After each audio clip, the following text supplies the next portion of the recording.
पुण्यातील उच्चभ्रू समजल्या जाणाऱ्या कोरेगाव पार्क परिसरातील 40 एकर महारत्नाची जमीन व्यवहार प्रकरणामध्ये मुख्य आरोपी असणाऱ्या शीतल तेजवानी हिला आज पुणे पोलिसांनी 4:30 वाजता जे आहे ताब्यात घेतलेला आहे।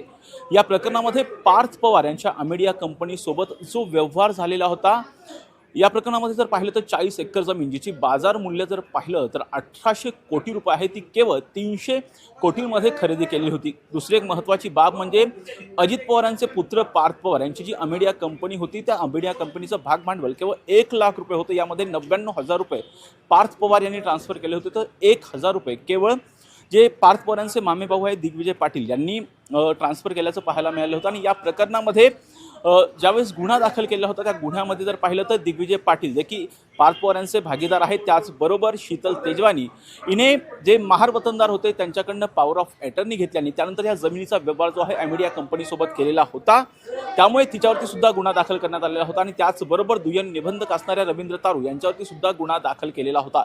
या प्रकरणामध्ये पुणे पोलिसांनी शीतल तेजवानी हिची जी आहे 2 वेळा चौकशी केली आणि त्यानंतर आज परत एकदा तिची चौकशी करण्यात आली आणि त्यानंतर तिच्या विरोधात सबळ पुरावे सापडल्याच्यानंतर आढळल्याच्यानंतर पुणे पोलिसांनी तिला आज 4:30 वाजता ताब्यात घेतलं होतं।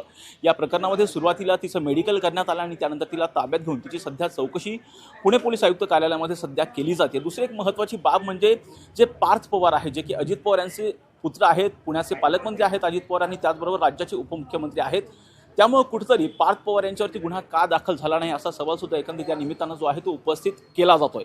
दुसरी एक या प्रकरणामध्ये महत्त्वाची बाब म्हणजे आता या प्रकरणामध्ये जरी आता शीतल तेजवानी हिच्या विरोधात या आधीच गुन्हा दाखल झालेला आहे, तिला आता अटक सुद्धा करण्यात आलेली आहे, परंतु दिग्विजय पाटील या अमेडिया कंपनीमधले जे भागीदार होते आणि ज्यांच्यामध्ये व्यवहार झालेला होता, शीतल तेजवानी आणि दिग्विजय पाटील यांच्यामध्ये व्यवहार झालेला होता। शीतल तेजवानी हिला अटक करण्यात आलेली आहे, परंतु आता दिग्विजय पाटील जे की अमेडिया कंपनीमध्ये भागीदार होते त्याला कधी अटक केली जाणार हे पाहणं सुद्धा महत्त्वाचं असणार आहे। व्हिडिओ जर्नलिस्ट पियुष एरोडेकरसह राजरत्न जोंधे, टॉप न्यूज मराठी, पुणे।